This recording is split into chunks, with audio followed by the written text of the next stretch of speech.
The author of the following Discourses, Louis Cornero, was descended from one of most illustrious families in Venice, but by the ill conduct of some of his relations, had the misfortune to be deprived of the dignity of a nobleman, and excluded from all honours and public employments in the state.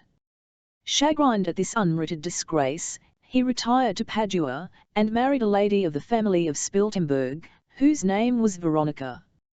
Being in possession of a good estate, he was very desirous of having children, and after a long expectation of this happiness, his wife was delivered of a daughter, to whom he gave the name of Clara.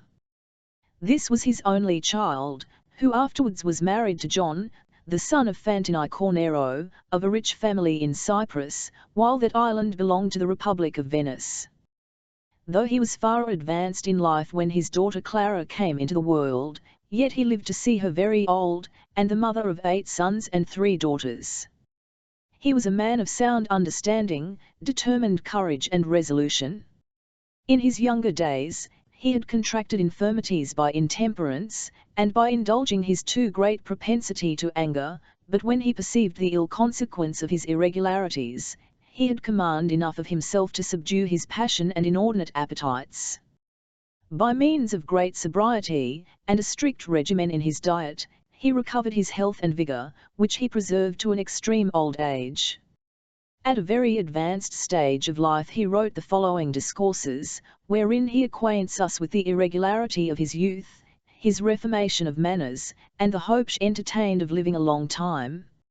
Nor was he mistaken in his expectation, for he resigned his last breath without any agony, sitting in an elbow chair, being above 100 years old. This happened at Padua, the 26th of April, 1566. His lady, almost as old as himself, survived him but a short time, and died an early death. They were both interred in St. Anthony's Church, without pomp, pursuant to their testamentary directions. These Discourses, though written in Cornero's old age, were penned at different times, and published separately. The first, which he wrote at the age of 83, is entitled, A Treatise on a Sober Life, in which he declares war against every kind of intemperance, and his vigorous old age speaks in favour of his precepts. The second treatise he composed at the age of 86, it contains farther encomiums on sobriety, and points out the means of mending a bad constitution. He says, that he came into the world with a choleric disposition, but that his temperate way of life had enabled him to subdue it. The third, which he wrote at the age of 91, is entitled, An Earnest Exhortation to a Sober Life. Here he uses the strongest arguments to persuade mankind to embrace a temperate life, as the means of attaining a healthy and vigorous old age. The fourth and last, is a letter to Barbaro, Patriarch of Aquileia, written at the age of 95. It contains a lively description of the healthy, vigour, and perfect use of all his faculties, which he had the happiness of enjoying at that advanced period of life.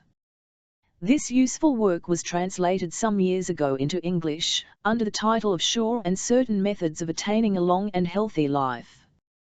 The translator seems rather to have made use of a French version than of the Italian original. He has likewise omitted several passages of the Italian, and the whole is rather a paraphrase than a translation. This has induced us to give the public an exact and faithful version of that excellent performance, from the Venice edition in 8vo, in the year 1620, and as a proof of the merit and authenticity of the work, we beg leave to quote Mr. Addison's recommendation of it, Spectator, Volume 3, No. 195. The most remarkable instance of the efficacy of temperance, towards the procuring long life, is what we meet with in a little book published by Louis Cornero, the Venetian, which I rather mention, because it is of undoubted credit, as the late Venetian ambassador, who was of the same family, attested more than once in conversation, when he resided in England. Cornero, who was the author of the little treatise I am mentioning, was of an infirm constitution, till about 40, when, by obstinately persisting in an exact course of temperance, he recovered a perfect state of health, insomuch that at 80 he published his book, which has been translated into English under the title of sure and certain methods of attaining a long and healthy life. He lived to give a third or fourth edition of it, and after having passed his 100th year, died without pain or agony, and like one who falls asleep. The treatise I mention has been taken notice of by several eminent authors, and is written with such spirit of carefulness, religion, and good sense, as are the natural concomitants of temperance and sobriety. The mixture of the old man in it is rather a recommendation than a discredit to it. A treatise on a sober life, it is a thing past all doubt, that custom, by time, becomes a second nature, forcing men to use that, whether good or bad, to which they have been habituated. Nay, we see habit, in many things, get the better of reason. This is so undeniably true, that virtuous men, by conversing with the wicked, very often fall into the same vicious course of life. The contrary, likewise, we see sometimes happen, viz. that, as good morals easily change to bad, so bad morals change again to good. For instance, let a wicked man, who was once virtuous, keep company with a virtuous man, and he will again become virtuous, and this alteration can be attributed to nothing but the force of habit, which is, indeed, very great. Seeing many examples of this, and besides, considering that, in consequence of this great force of habit, 3 bad customs have got footing in Italy within a few years, even within my own memory: the first, flattery and ceremoniousness; the second, Lutheranism, which some have most preposterously embraced; the third, intemperance; and that these 3 vices, like so many cruel monsters, leagued, as indeed they are, against mankind, have gradually prevailed so far, as to rob civil life of its sincerity, the soul of its piety, and the body of its health. I have resolved to treat of the last of these vices, and prove that it is an abuse, in order to extirpate it, if possible. As to the second, Lutheranism, and the first, flattery, I am certain, that some great genius or another will soon undertake the task of exposing their deformity, and effectually suppressing them. Therefore, I firmly hope, that, before I die, I shall see these 3 abuses conquered and driven out of Italy, and this country of course restored to its former laudable and virtuous customs. The author writes with the prejudice of a zealous Roman Catholic against the doctrine of the Reformation, which he here distinguishes by the name of Lutheranism. This was owing to the artifices of the Romish clergy in those days, by whom the reformed religion was misinterpreted, as introductive of licentiousness and debauchery. To come then to that abuse, of which I am proposed to speak, namely, intemperance, I say, that it is a great pity it should have prevailed so much, as entirely to banish sobriety. Though all are agreed, that intemperance is offspring of gluttony, and sober living of abstemiousness, the former, nevertheless, is considered a virtue and a mark of distinction, and the latter, as dishonourable and the badge of avarice. Such mistaken notions are entirely owing to the power of custom, established by our senses and irregular appetites. These have blinded and besotted men to such a degree, that, leaving the paths of virtue, they have followed those of vice, which lead them before their time to an old age, burthened with strange and mortal infirmities, so as to render them quite decrepit before 40, contrary to the effects of sobriety, which, before it was banished by this destructive intemperance, used to keep men sound and hearty to the age of 80 and upwards. O wretched and unhappy Italy! Do you not see, that intemperance murders every year more of your subjects, than you could lose by the most cruel plague, or by fire and sword in many battles? Those truly shameful feasts, know so much in fashion, and so intolerably profuse, that no tables are large enough to hold the dishes, which renders it necessary to heap them one upon another. Those feasts, I say, are so many battles, and how is it possible to support nature by such a variety of contrary and unwholesome foods? Put a stop to this abuse, for God's sake, for there is not, I am certain of it, a vice more abominable than this in the eyes of the Divine Majesty. Drive away this new kind of death, and you have banished the plague, which, though it formerly used to make such havoc, now does little or no mischief, owing to the laudable practice of attending more to the goodness of the provisions brought to our markets. There are means still left to banish intemperance, and such means too, that every man may have recourse to them without any assistance. Nothing more is requisite for this purpose, than to live up to the simplicity dictated by nature, which teaches us to be content with little, to pursue the medium of holy abstemiousness and divine reason, and to accustom ourselves to eat no more than is absolutely necessary to support life, considering that what exceeds this is disease and death, and merely gives the palate satisfaction, which, though but momentary, brings on the body a long and lasting train of disagreeable sensations and diseases, and at length destroys it along with the soul. How many friends of mine, men of the finest understanding and most amiable disposition, have I seen carried off by this plague in the flower of their youth? Who, were they now living, would be an ornament to the public, whose company I should enjoy with as much pleasure, as I now feel concern at their loss. In order, therefore, to put a stop to so great an evil, I have resolved by this short discourse to demonstrate, that intemperance is an abuse which may be easily removed, and that the good old sober living may be substituted in its stead, and this I undertake more readily, as many young men of the best understanding, knowing that it is a vice, have requested it of me, moved thereto by seeing their fathers drop off in the flower of their youth, and me so sound and hearty at the age of 80. 1. They expressed a desire to reach the same term, nature not forbidding us to wish for longevity, and old age being, in fact, the time of life in which prudence can be best exercised, and the fruits of all the other virtues enjoyed with less opposition, the passions being then so subdued, that man gives himself up entirely to reason. They beseeched me to let them know the method pursued by me to attain it, and then finding them intent on so laudable a pursuit, I have resolved to treat of that method, in order to be of service not only to them, but to all those who may be willing to peruse this discourse. I shall, therefore, give my reasons for renouncing intemperance, and betaking myself to a sober course of life, declare freely the method pursued by me for that purpose, and then set forth the effects of so good an habit upon me, whence it may be clearly gathered, how easy it is to remove the abuse of intemperance. I shall conclude, by showing how many conveniences and blessings are the consequences of a sober life. I say then, that the heavy train of infirmities, which had not only invaded, but even made great inroads in my constitution, were my motives for renouncing intemperance, to which I had been greatly addicted, so that, in consequence of it, and the badness of my constitution, my stomach being exceedingly cold and moist, I was fallen into different kinds of disorders, such as pains in my stomach,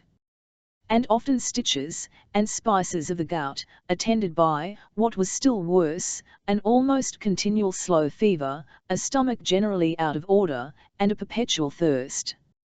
From these natural and acquired disorders the best delivery I had to hope for, was death, to put an end to the pains and miseries of life, a period very remote in the regular course of nature, though I had hastened it by my irregular manner of living.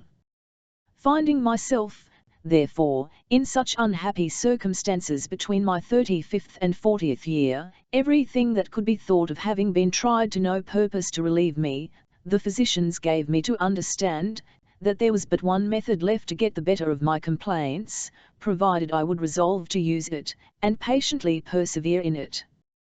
This was a sober and regular life, which they assured me would be still of the greatest service to me, and would be as powerful in its effects, as the intemperance and irregular one had been, in reducing me to the present low condition, and that I might be fully satisfied of its salutary effects, for though by my irregularities I was become infirm, I was not reduced so low, but that a temperate life, the opposite in every respect to an intemperate one, might still entirely recover me.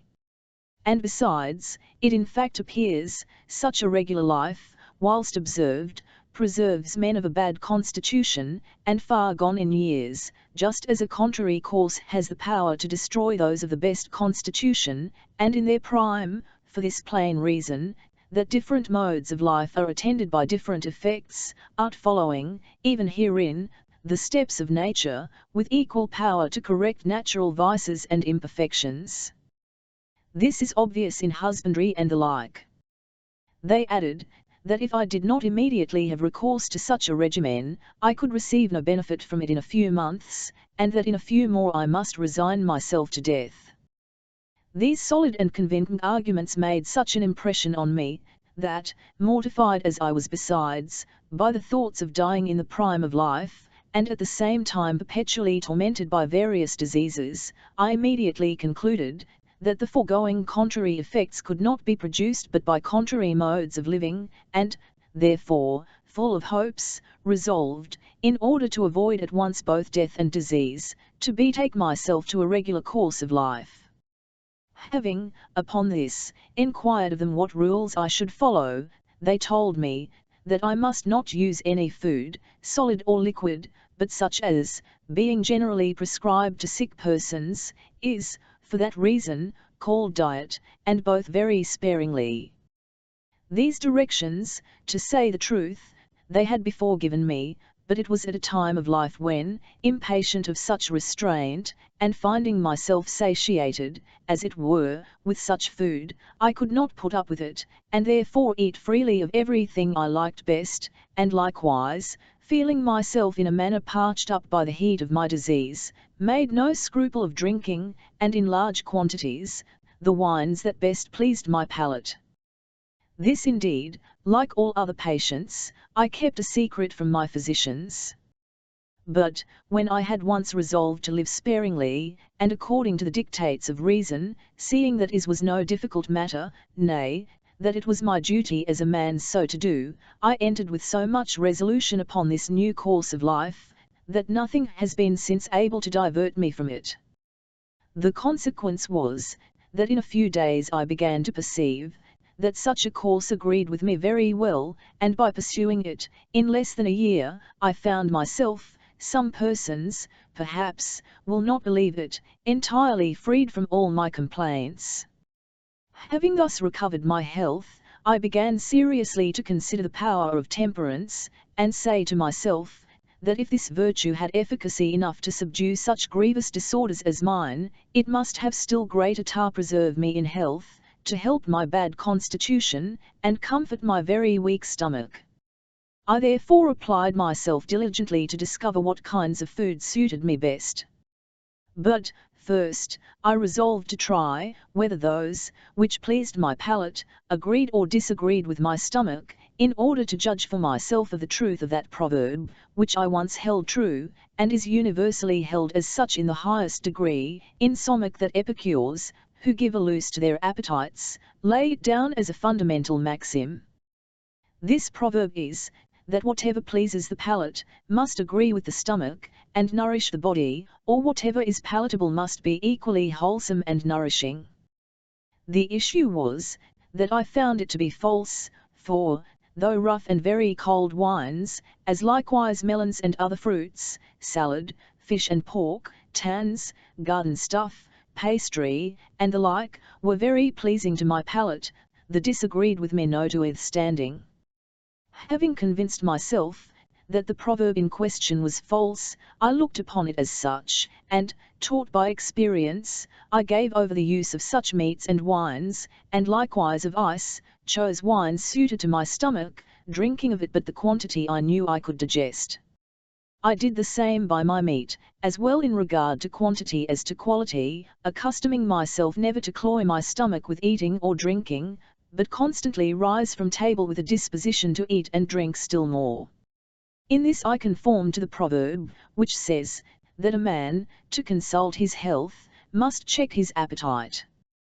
Having in this manner, and for these reasons, conquered intemperance and irregularity, I betook myself entirely to a temperate and regular life, which effected in me the alteration already mentioned, that is, in less than a year it rid me of all those disorders, which had taken so deep a root in me, nay, as I have already observed, had made such a progress, as to be in a manner incurable. It had likewise this other good effect, that I no longer experienced those annual fits of sickness, with which I used to be afflicted, while I followed a different, that is a sensual, course of life, for then I used to be attacked every year with a strange kind of fever, which sometimes brought me to death's door. From this disease, then, I also freed myself, and became exceeding healthy, as I have continued from that time forward to this very day, and for no other reason than that I never trespassed against regularity, which by its infinite efficacy has been the cause, that the meat I constantly eat, and the wine I constantly drink, being such as agreed with my constitution, and taken in proper quantities, imparted all their virtue to my body, and then left it without difficulty, and without engendering in it any bad humours.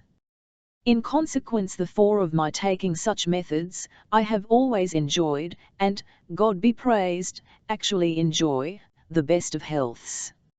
It is true, indeed, that, besides the two foregoing most important rules relative to eating and drinking, which I have ever been very scrupulous to observe, that is, not to take of anything, but as much as my stomach can easily digest, and to use those things only, which agree with me, I have carefully avoided heat, cold, and extraordinary fatigue, interruption of my usual hours of rest, excessive venery, making any stay in bad air, and exposing myself to the wind and sun, for these, too, are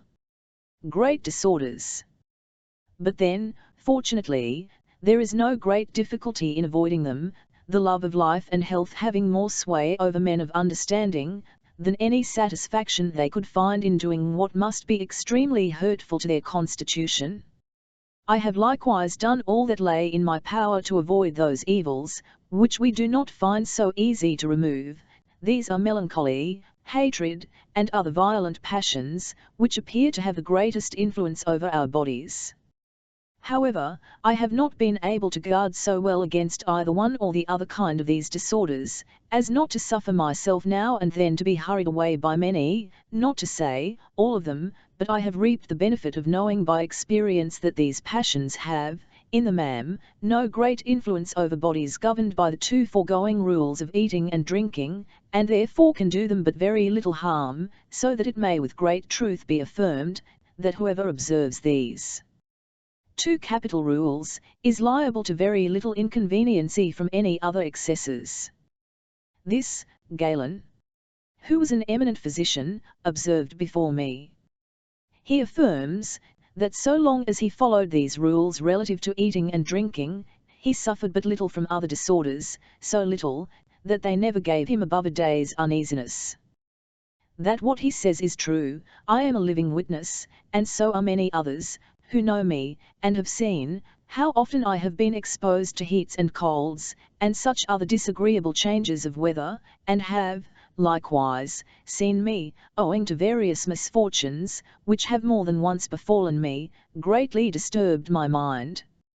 For they can not only say of me, that such disturbance of mind has done me very little harm, but they can aver of many others, who did not lead a sober and regular life, that it proved very prejudicial to them, amongst whom was a brother of my own, and others of my family, who trusting to the goodness of their constitution, did not follow my way of living. The consequence hereof was a great misfortune to them, the perturbations of the mind having thereby acquired an extraordinary influence over their bodies. Such, in a word, was their grief and dejection at seeing me involved in expensive lawsuits, commenced against me by great and powerful men, that, fearing I should be cast, they were seized with that melancholy humour, with which intemperate bodies always abound, and these humours had such an influence over them, and increased to such a degree, as to carry them off before their time, whereas I suffered nothing on the occasion, as I had in me no superfluous humours of that kind. Nay, in order to keep up my spirits, brought myself to think, that God had raised up these suits against me, in order to make me more sensible of my strength of body and mind, and that I should get the better of them with honour and advantage, as it, in fact, came to pass, for, at last, I obtained a decree exceeding favourable to my fortune and my character, which, though it gave me the highest pleasure, had not the power to do me any harm in other respects. Thus it is plain, that neither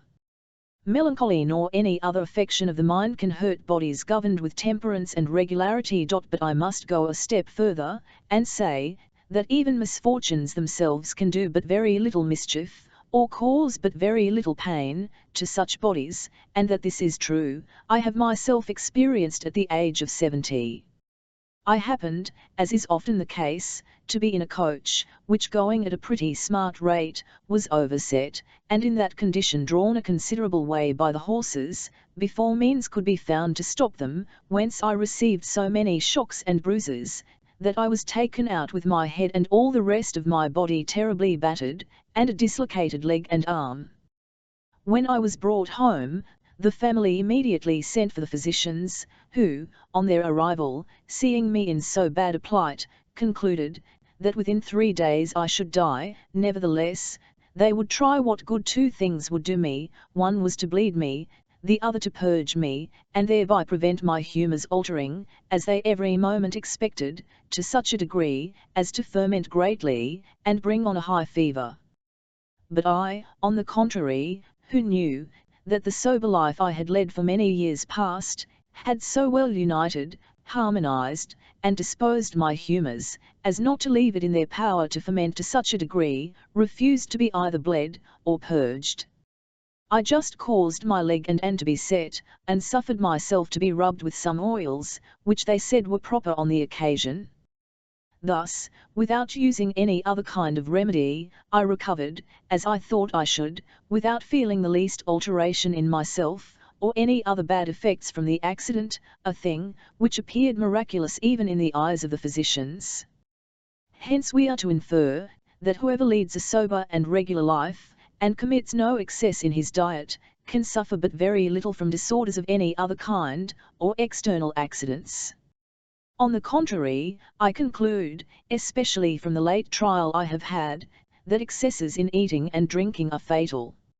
Of this I convinced myself 4 years ago, when by the advice of my physicians, the instigation of my friends, and the importunity of my own family, I consented to such an excess, which, as it will appear hereafter, was attended with far worse consequences than could naturally be expected.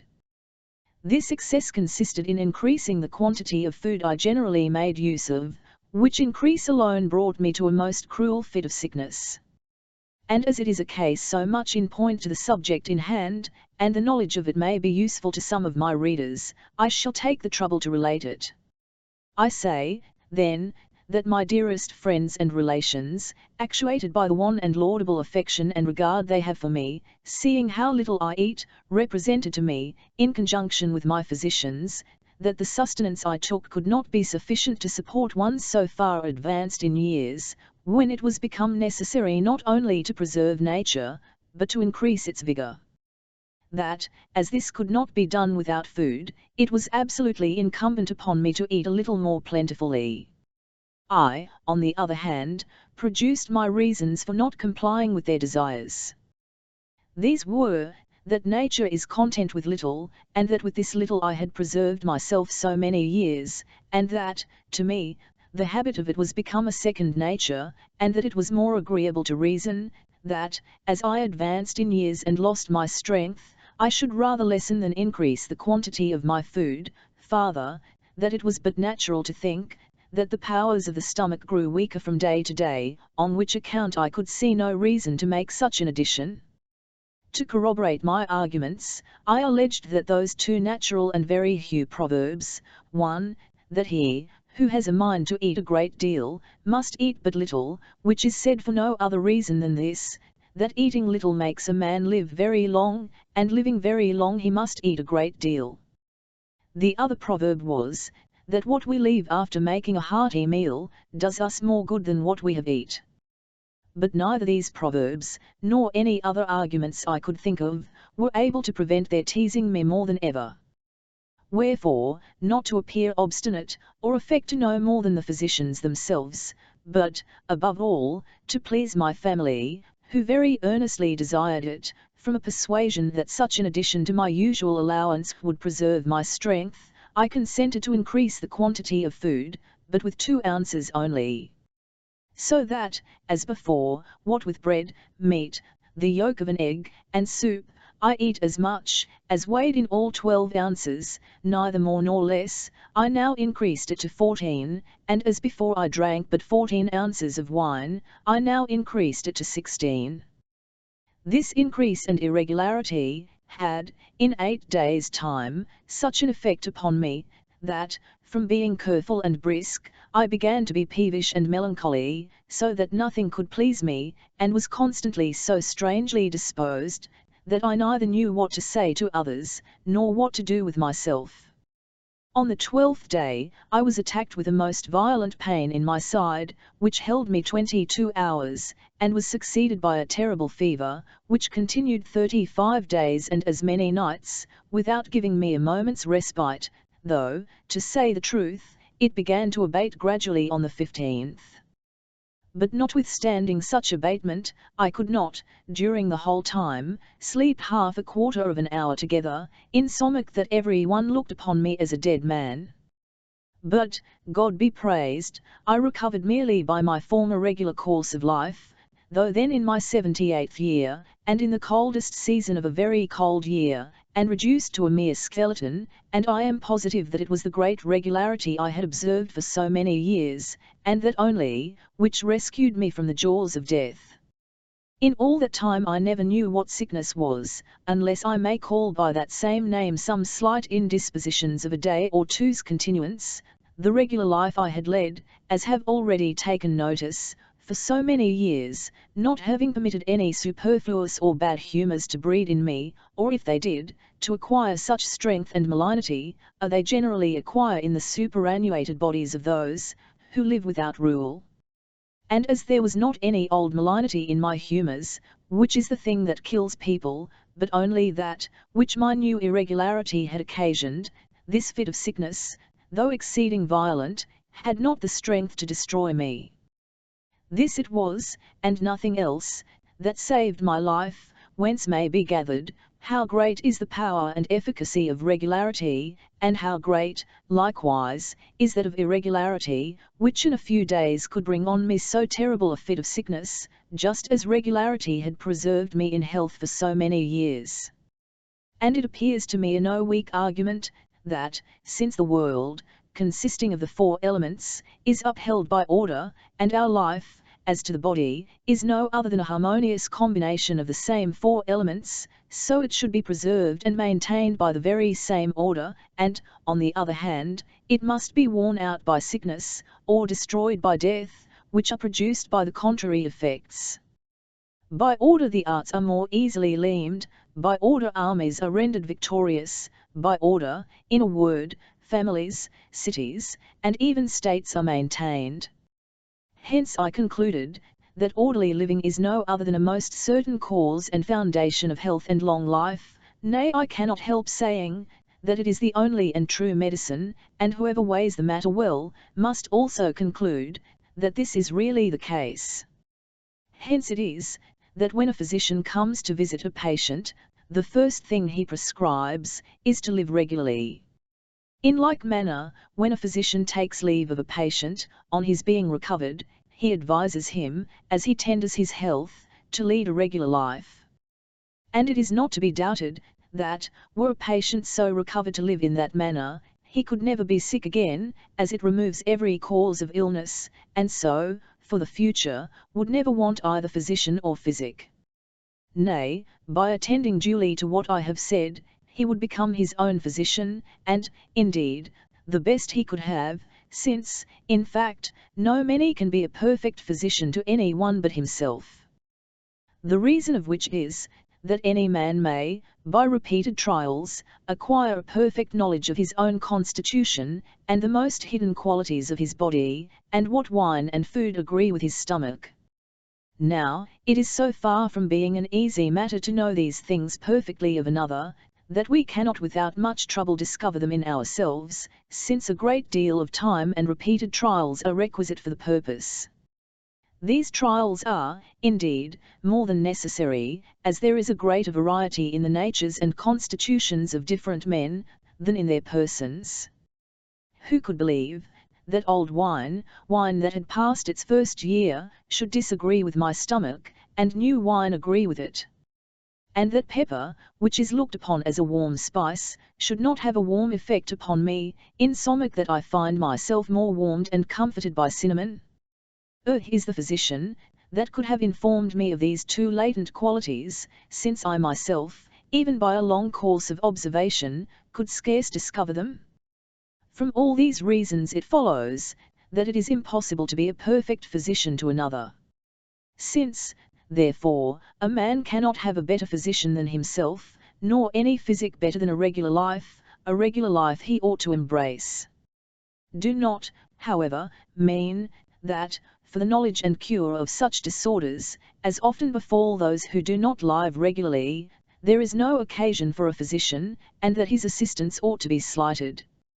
For, if we are apt to receive such great comfort from friends, who come to visit us in our illness, though they do no more than testify for their concern for us, and bid us be of good cheer, how much more regard ought we to have for the physician, who is a friend that comes to see us in order to relieve us, and promises us a cure? But for the bare purpose of keeping ourselves in good health, I am of the opinion, that we should consider as a physician this regular life, which, as we have seen, is our natural and proper physic, since it preserves men, even those of a bad constitution, in health, makes them live sound and hearty to the age of 100 and upwards, and prevents their dying of sickness, or through a corruption of their humours, but merely by a dissolution of their radical moisture, when quite exhausted. All which effects several wise men have attributed to potable gold, and the elixir, sought for by many, but discovered by few. However, to confess the truth, men, for the most part, are very sensual and intemperate, and love to satisfy their appetites, and to commit every excess. Therefore, seeing that they cannot avoid being greatly injured by such excess, as often as they are guilty of it, they, by way of apologizing for their conduct, say, that it is better to live 10 years less, and enjoy themselves, not considering, of what importance are 10 years more of life, especially a healthy life, and at a mature age, when men become sensible of their progress in knowledge and virtue, which cannot attain to any degree of perfection before this period of life. Not to speak, at present, of many other advantages, I shall barely mention that in regard to letters and the sciences, far the greatest number of the best and most celebrated books extant, were written during that period of life, and those 10 years, which some make it their business to undervalue, in order to give a loose to their appetites. Be that as it will, I would not act like them.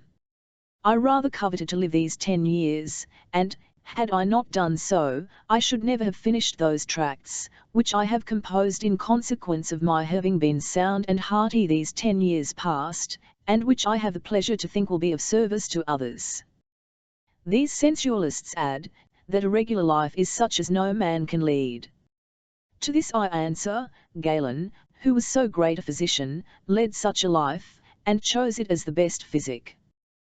The same did Plato, Cicero, Isocrates, and many other great men of former times, whom, not to tire the reader, I shall forbear naming, and, in our own days, Pope Paul Farnese led it, and Cardinal Bembo, and it was for that reason they lived so long, likewise our two doges, Lando and Donato, besides many others of meaner condition, and those who live not only in cities, but also in different parts of the country, who all found great benefit by conforming to this regularity. Therefore, since many have led this life, and many actually lead it, it is not such a life but that every one may conform to it, and the more so, as no great difficulty attends it, nothing, indeed, being requisite but to begin in good earnest, as the above-mentioned Cicero affirms, and all those who now live in this manner. Plato, you will say, though he himself lived very regularly, affirms, notwithstanding, that in republics, men cannot do so, being often obligated to expose themselves to heat, cold, and several other kinds of hardship, and other things, which are all so many disorders, and incompatible with a regular life.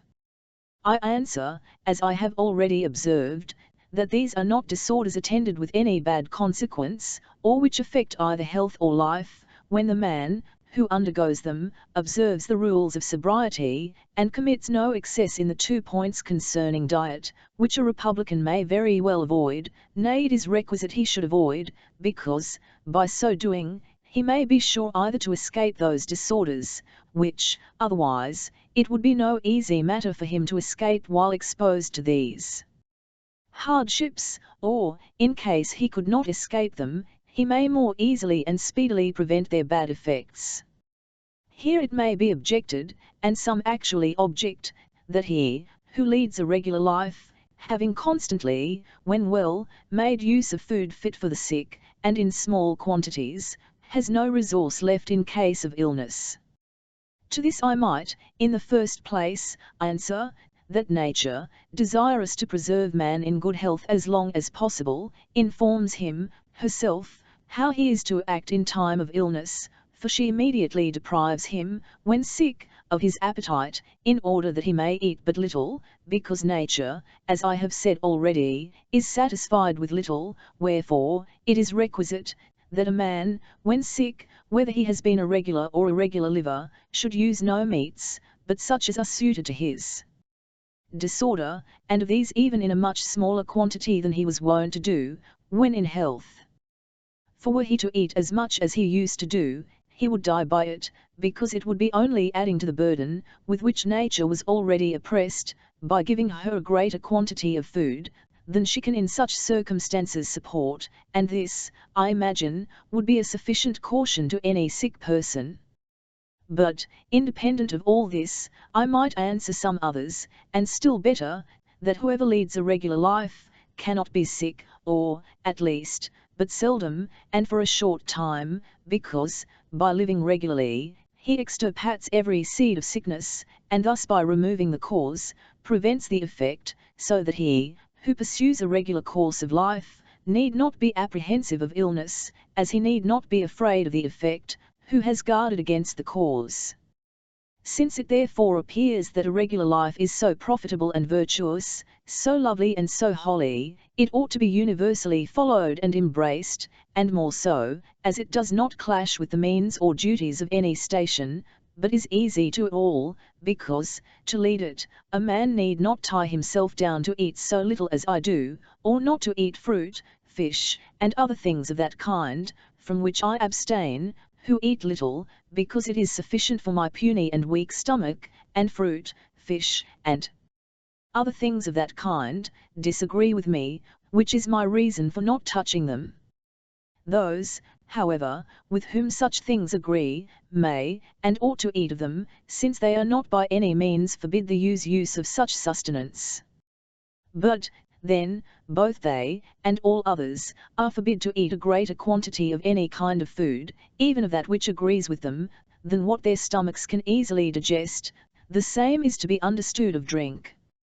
Hence it is that those, with whom nothing disagrees, are not bound to observe any rule but that relating to the quantity, and not to the quality, of their food, a rule which they may, without the least difficulty in the world, comply with.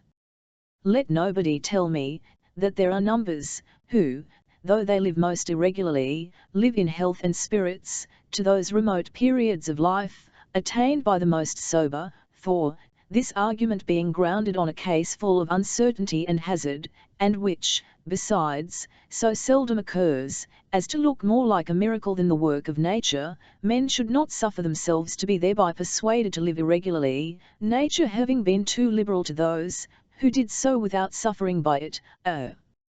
favour, which very few have any right to expect. Whoever, trusting to his youth, or the strength of his constitution, or the goodness of his stomach, slights these observations, must expect to suffer greatly by so doing, and live in constant danger of disease and death. I therefore affirm, that an old man, even of a bad constitution, who leads a regular and sober life, is surer of a long one, than a young man of the best constitution, who leads a disorderly life.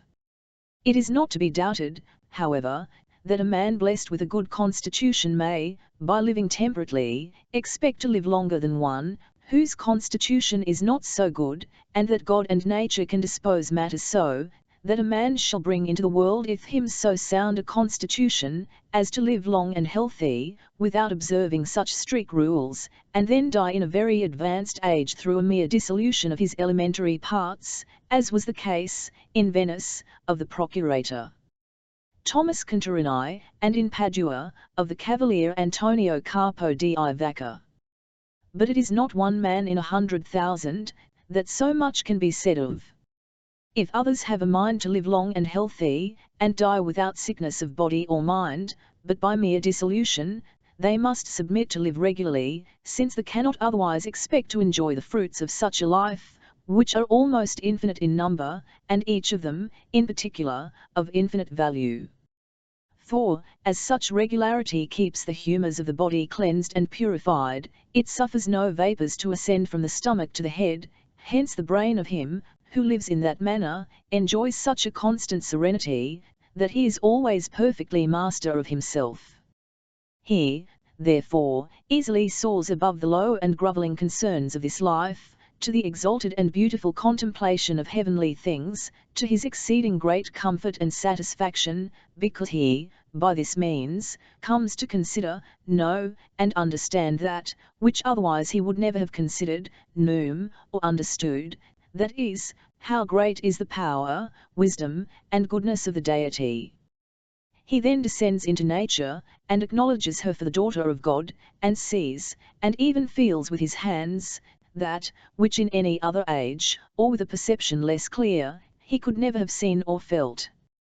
He then truly discerns the brutality of that vice into which they fall, who know not how to subdue their passions, and those three importunate lusts, which, one would imagine, came all together into the world with us, in order to keep us in perpetual anxiety and disturbance. These are, the lust of the flesh, the lust of honours, and the lust of riches, which are apt to increase with years in such old persons as do not lead a regular life, because, in their passage through the stage of manhood, they did not, as they ought, renounce sensuality and their passions, and take up with sobriety and reason, virtues which men of a regular life did not neglect when they passed through the above-mentioned stage. For, knowing such passions are such lusts to be inconsistent with reason, by which they are entirely governed, they, at once, broke loose from all temptations to vice, and, instead of being slaves to their inordinate appetites, they applied themselves to virtue and good works, and by these means, they altered their conduct, and became men of good and sober lives.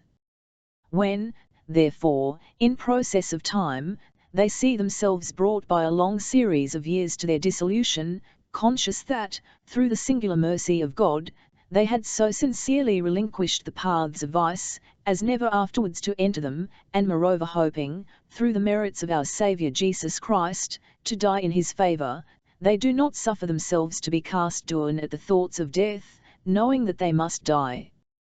This is particularly the case, when, loaded with honour, and sated with life, they see themselves arrived at that age, which not one in many thousands of those, who live otherwise, ever attains.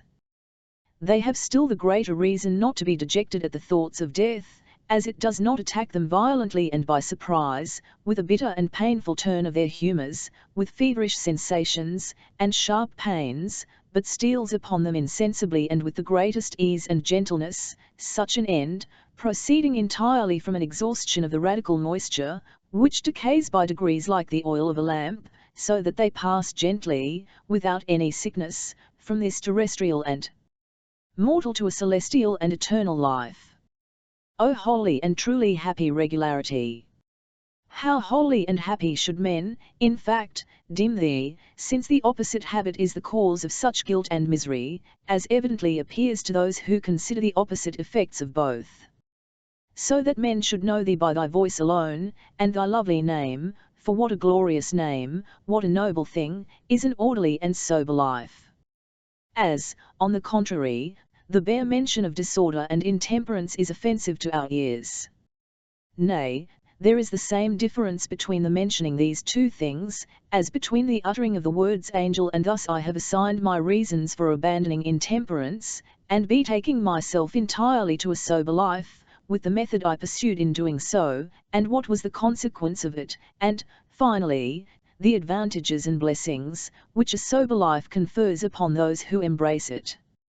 Some sensual, inconsiderate persons affirm, that a long life is no blessing, and that the state of a man, who has passed his 75th year, cannot really be called life, but death, but this is a great mistake, as I shall fully prove, and it is my sincere wish, that all men would endeavour to attain my old age, in order that they too may enjoy that period of life, which of all others is the most desirable. I will therefore give an account of my recreations, and the relish which I find at this stage of life, in order to convince the public, which may likewise be done by all those who know me, that the state I have now attained to is by no means death, but real life, such a life, as by many is deemed happy, since it abounds with all the felicity that can be enjoyed in this world. And this testimony they will give, in the first place, because they see, and not without the greatest amazement, the good state of health and spirits I enjoy, how I mount my horse without any assistance, or advantage of situation, and how I not only ascend a single flight of stairs, but climb up an hill from bottom to top, afoot, and with the greatest of ease and unconcern, then how gay, pleasant, and good-humoured I am, how free from every perturbation of mind, and every disagreeable thought. In lieu of which, joy and peace have so firmly fixed their residence in my bosom, as never to depart from it. Moreover, they know in what manner I pass my time, so as not to find life a burden, seeing I can contrive to spend every hour of it with the greatest delight and pleasure, having frequent opportunities of conversing with many honourable gentlemen, men valuable for their good sense and manners, their acquaintance with letters, and every other good quality. Then, when I cannot enjoy their conversation, I betake myself to the reading of some good book. When I have read as much as I like, I write, endeavouring, in this as in everything else, to be of service to others, to the utmost of my power. And all these things I do with the greatest ease to myself, at their proper seasons, and in my own house, which, besides being situated in the most beautiful quarter of this noble and learned city of Padua, is, in itself, really convenient and handsome, such, in a word, as it is no longer the fashion to build, for, in one part of it, I can shelter myself from extreme heat, and, in the other, from extreme cold, having contrived the apartments according to the rules of architecture, which teach us what is to be observed in practice. Besides this house, I have my several gardens, supplied with running waters, and in which I always find something to do, that amuses me. I have another way of diverting myself, which is going every April and May, and, likewise, every September and October, for some days, to enjoy an eminence belonging to me in the Euganean mountains, and in the most beautiful part of them, adorned with fountains and gardens, and, above all, a convenient and handsome lodge, in which place I likewise now and then make one in some hunting party suitable to my taste and age. Then I enjoy for as many days my villa in the plain, which is laid out in regular streets, all terminating in a large square, in the middle of which stands a church, suited to the condition of the place. This villa is divided by a wide and rapid branch of the river Brenta, on both sides of which there is a considerable extent of country, consisting entirely of fertile and well-cultivated fields. Besides, this district is now, God be praised, exceedingly well inhabited, which it was not at first, but rather the reverse, for it was marshy, and the air so unwholesome, as to make it a residence fitter for snakes than men. But, on my draining off the waters, the air mended, and people resorted to it so fast, and increased to such a degree, that it soon acquired the perfection in which it now appears. Hence, I may say with truth, that I have offered this place, an altar and a temple to God, with souls to adore Him. These are things which afford me infinite pleasure, comfort, and satisfaction, as often as I go to see and enjoy them. At the same seasons every year, I revisit some of the neighbouring cities, and enjoy such of my friends as live there, taking the greatest pleasure in their company and conversation, and by their means I also enjoy the conversation of other men of parts, who live in the same places, such as architects, painters, sculptors, musicians, and husbandmen, with whom this age certainly abounds. I visit their new works, I revisit their former ones, and I always learn something, which gives me satisfaction. I see palaces, gardens, antiquities, and with these, the squares and other public places, the churches, the fortifications, leaving nothing unobserved, from whence I may reap either entertainment or instruction. But what delights me most, is, in my journeys backwards and forwards, to contemplate the situation and other beauties of the places I pass tln off, some in the plain, others on hills, adjoining to rivers or fountains, with a great many fine houses and gardens. Nor are my recreations rendered less agreeable and entertaining by my not feeling well, or not hearing readily everything that is said to me, or by any other of my faculties not being perfect, for they are all, thank God, in the highest perfection, particularly my palate, which now relishes better the simple fare I eat, wherever I happen to be, than it formerly did with the most delicate dishes, when I led an irregular life. Nor does the change of beds give me any uneasiness, so that I sleep everywhere soundly and quietly, without experiencing the least disturbance, and all my dreams are pleasant and delightful. It is likewise with the greatest pleasure and satisfaction I behold the success of an undertaking so important to this state, I mean that of draining and improving so many uncultivated pieces of ground, an undertaking begun within my memory, and which I never thought I should live to see completed, knowing how slow republics are apt to proceed in enterprises of great importance. Nevertheless, I have lived to see it, and was even in person, in the marshy places, along with those appointed to superintend the draining of them, for 2 months together, during the greatest heats of summer, without ever finding myself the worse for the fatigues of inconveniences I suffered, of so much efficacy is that orderly life, which I everywhere constantly lead. What is more, I am in the greatest hopes, or rather sure, to see the beginning and completion of another undertaking of no less importance, which is that of preserving our estuary or port, that last and wonderful bulwark of my dear country, the preservation of which, it is not to flatter my vanity to say it, but merely to do justice to the truth, has been more than once recommended by me to this republic, by word of mouth, and in writings which cost me many nights' study. And to this dear country of mine, as I am bound by the laws of nature to do everything, from which it may reap any benefit, so I most ardently wish perpetual duration, and a long succession of every kind of prosperity. Such are my genuine and no trifling satisfactions, such are the recreations and diversions of my old age, which is so much the more to be valued than the old age, or even youth, of other men, because being freed, by God's grace, from the perturbations of the mind, and the infirmities of the body, it no longer experiences any of those contrary emotions, which torment a number of young men, and many old ones destitute of strength and health, and every other blessing. And if it be lawful to compare little matters, and such as are esteemed trifling, to affairs of importance, I will further venture to say, that such are the effects of this sober life, that at my present age of 83, I have been able to write a very entertaining comedy, abounding with innocent mirth and pleasant jests. This species of composition is generally the child and offspring of youth, as tragedy is that of old age, the former being by its facetious and sprightly turn suited to the bloom of life, and the latter by its gravity adapted to riper years.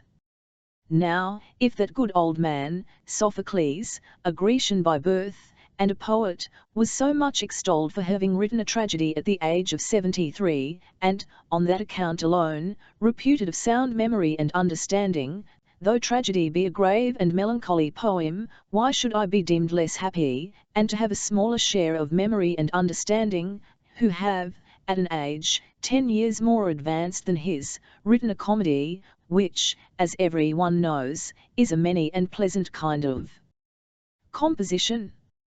And, indeed, if I may be allowed to be an impartial judge in my own cause, I cannot help thinking, that I am now of sounder memory and understanding, and heartier, than Hugh was when 10 years younger. And, that no comfort might be wanting to the fullness of my years, whereby my great age may be rendered less irksome, or rather the number of my enjoyments increased, I have the additional comfort of seeing a kind of immortality in a succession of descendants. For, as often as I return home, I find there, before me, not 1 or 2, but 11 grandchildren, the oldest of them 18, and the youngest 2, all the offspring of one father and one mother, all blessed with the best health, and, by what as yet appears, fond of learning, and of good parts and morals. Some of the youngest I always play with, and, indeed, children from 3 to 5 are only fit for play.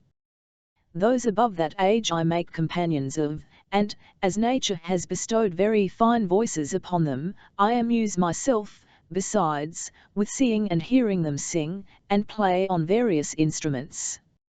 Nay, I sing myself, as I have a better voice now, and a clearer and louder pipe, than at any other period of life.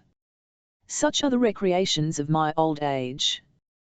Whence it appears, that the life I lead is careful, and not gloomy, as some persons pretend, who know no better, to whom, in order that it may appear what value I set on every other kind of life, I must declare, that I would not exchange my manner of living or my grey hairs with any of those young men, even of the best constitution, who give way to their appetites, knowing, as I do, that such are daily, nay hourly, subject, as I have observed, to 1,000 kind of ailments and deaths.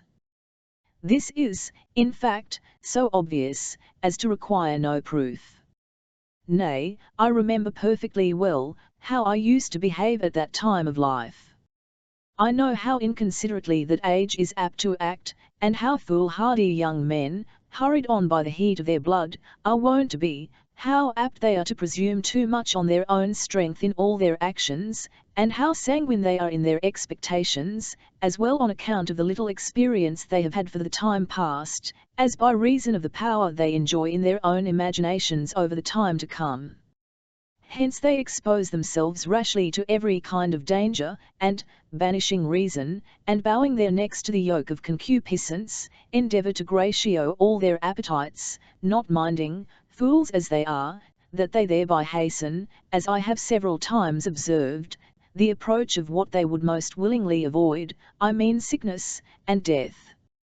Of these two evils, one is troublesome and painful, the other, above all things, dreadful and insupportable, insupportable to every man, who has given himself up to his sensual appetites, and to young men in particular, to whom it appears a hardship to die an early death, dreadful to those, who reflect on the errors, to which this mortal life is subject, and on the vengeance, which the justice of God is wont to take on sinners, by condemning them to everlasting punishment.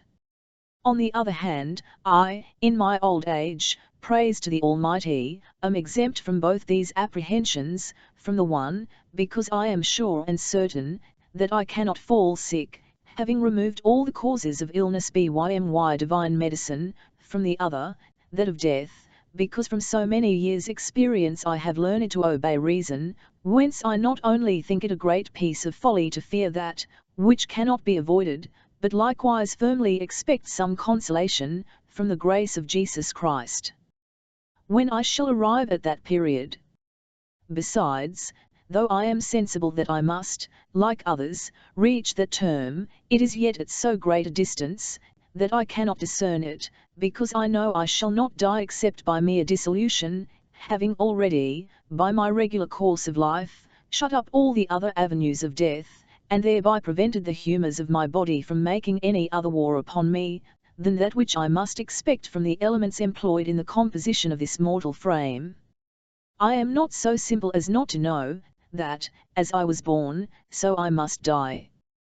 But that is a desirable death, which nature brings on us by way of dissolution. For nature, having herself formed the union between our body and soul, knows best in what manner it may be most easily dissolved, and grants us a longer day to do it, than we could expect from sickness, which is violent. This is the death, which, without speaking like a poet, I may call, not death, but life. Nor can it be otherwise. Such a death does not overtake one till after a very long course of years, and in consequence of an extreme weakness, it being only by slow degrees, that men grow too feeble to walk, and unable to reason, becoming blind, and deaf, decrepit, and full of every other kind of infirmity. Now I, by God's blessing, may be quite sure that I am at a very great distance from such a period. Nay, I have reason to think, that my soul, having so agreeable a dwelling in my body, as not to meet with anything in it but peace, love, and harmony, not only between its humours, but between my reason and my senses, is exceedingly content and well pleased with her present situation, and of course, that a great length of time and many years must be requisite to dislodge her. Whence it must be concluded for certain, that I have still a series of years to live in health and spirits, and enjoy this beautiful world, which is, indeed, beautiful to those who know how to make it so, as I have done, and likewise expect to be able to do, with God's assistance, in the next, and all by the means of virtue, and that divine regularity of life, which I have adopted, concluding an alliance with my reason, and declaring war against my sensual appetites, a thing which every man may do, who desire to live as he ought. Now, if this sober life be so happy, if its name be so desirable and delightful, if the possession of the blessings which attend it, be so stable and permanent, all I have still left to do, is to beseech, since I cannot compass my desires by the powers of oratory, every man of a liberal disposition, and sound understanding, to embrace with open arms this most valuable treasure of a long and healthy life, a treasure, which as it exceeds all the other riches and blessings of this world, so it deserves above all things to be cherished, sought after, and carefully preserved. This is that divine sobriety, agreeable to the Deity, the friend of nature, the daughter of reason, the sister of all the virtues, the companion of temperate living, modest, courteous, content with little, regular, and perfect mistress of all her operations. From her, as from their proper root, spring life, health, carefulness, industry, learning, and all those actions and employments worth of noble and generous minds. The laws of God and man are all in her favour. Repletion, excess, intemperance, superfluous humours, diseases, fevers, pains, and the dangers of death, vanish, in her presence, like clouds before the sun. Her comeliness ravishes every well-disposed mind. Her influence is so sure, as to promise to all a very long and agreeable existence. The facility of acquiring her is such, as ought to induce every one to look for her, and share in her victories. And, lastly, she promises to be a mild and agreeable guardian of life, as well of the rich as of the poor, of the male as of the female sex, the old as of the young, being that, which teaches the rich modesty, the poor frugality, men, continence, women, chastity, the old, how to ward off the attacks of death, and bestows on youth firmer and secure hopes of life. Sobriety renders the senses clear, the body light, the understanding lively, the soul brisk, the memory tenacious, our emotions free, and all our actions regular and easy. By means of sobriety, the soul delivered, as it were, of her earthly burthen, experiences a great deal of her natural liberty, the spirits circulate gently off the arteries, the blood runs freely through the veins, the heat of the body, kept mild and temperate, has mild and temperate effects, and, lastly, our faculties, being under perfect regulation, preserves a pleasing and agreeable harmony. O most innocent and holy sobriety, the sole refreshment of nature, the nursing mother of human life, the true physic of soul as well as of body. How ought men to praise thee, and thank thee for thy princely gifts! Since thou bestowest on them the means of preserving this blessing, I mean life and health, than which it has not pleased God we should enjoy a greater on this side of the grave, life and existence being a thing so naturally coveted, and willingly preserved, by every living creature. But, as I do not intend to write a panegyric on this rare and excellent virtue, I shall put an end to this discourse, lest I should be guilty of excess, in dwelling so long on so pleasing a subject. Yet as numberless things may still be said of it, I leave off, with an intention of setting forth the rest of its praises at a more convenient opportunity. A compendium of a sober life. My treatise on a sober life has begun to answer my desire, in being of service to many persons born with a weak constitution, who every time they committed the least excess, found themselves greatly indisposed, a thing which it must be allowed does not happen to robust people. Several of these persons of weak constitutions, on seeing the foregoing treatise, have betaken themselves to a regular course of life, convinced by experience of its utility. In like manner, I should be glad to be of service to those, who are born with a good constitution, and presuming upon it, lead a disorderly life, whence it comes to pass, that, on their attaining the age of 60 or thereabouts, they are attacked with various pains and diseases, some with the gout, some with pains in the side, and others with pains in the stomach, and the like, to which they would not be subject, were they to embrace a sober life, and as most of them die before they attain their 80th year, they would live to 100, the time allowed to man by God and nature. And it is but reasonable to believe, that the intention of this our mother is, that we should all attain that term, in order that we might all taste the sweets of every state of life. But, as our birth is subject to the revolution of the heavens, these have great influence over it, especially in rendering our constitutions robust or infirm, a thing which nature cannot ward against, for, if she could, we should all bring a good constitution with us into the world. But then she hopes, that man, being endowed with reason and understanding, may of himself compensate, by dint of art, the want of that, which the heavens have denied him, and, by means of a sober life, contrive to mend his infirm constitution, live to a great age, and always enjoy good health. For man, it is not to be doubted, may by art exempt himself in part from the influence of the heavens, it being common opinion, that the heavens give an inclination, but do not impel us, for which reason the learned say, that a wise man rules the stars. I was born with a very choleric disposition, insomuch that there was no living with me, but I took notice of it, and considered, that a person swayed by his passion, must at certain times be no better than a madman, I mean at those times, when he suffers his passions to predominate, because he then renounces his reason and understanding. I, therefore, resolved to make my choleric disposition give way to reason, so that now, though born choleric, I never suffer anger entirely to overcome me. The man, who is naturally of a bad constitution, may, in like manner, by dint of reason, and a sober life, live to a great age and in good health, as I have done, who had naturally the worst, so that it was impossible I should live above 40 years, whereas I now find myself sound and hearty at the age of 86, and were it not for the long and violent fits of illness which I experienced in my youth to such a degree, that the physicians gave me over, and which robbed me of my radical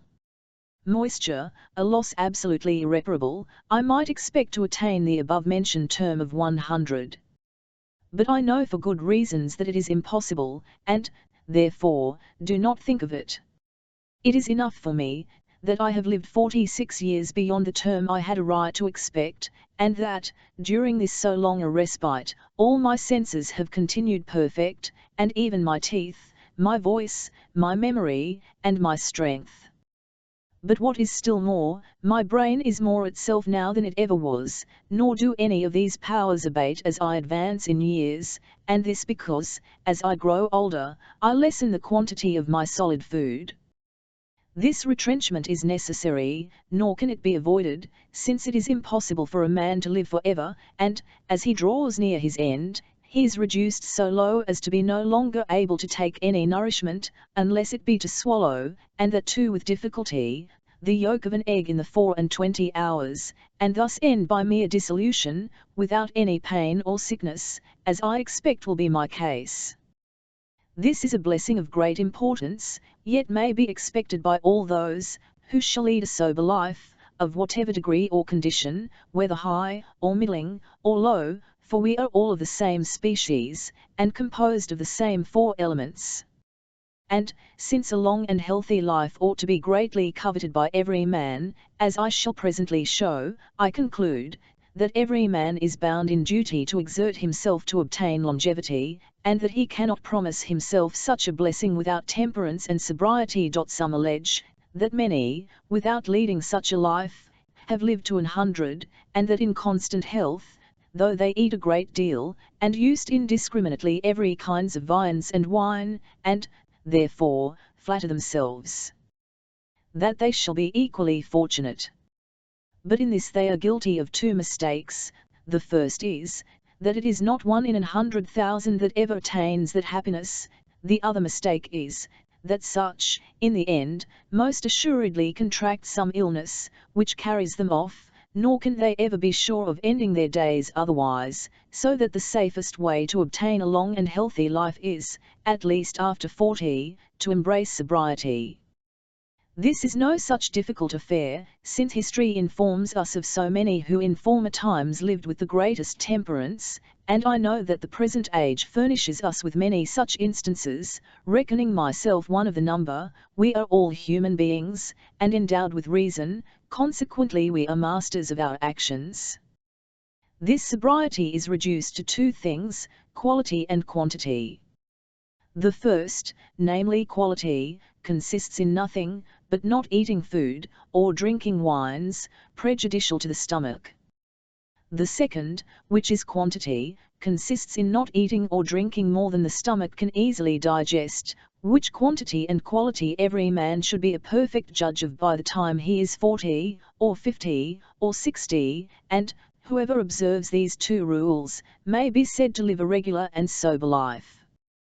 This is of so much virtue and efficacy, that the humours of such a man's body become most homogeneous, harmonious, and perfect, and, when thus improved, are no longer liable to be corrupted or disturbed by any other disorders whatsoever, such as suffering excessive heat or cold, too much fatigue, want of natural rest, and the like, unless in the last degree of excess.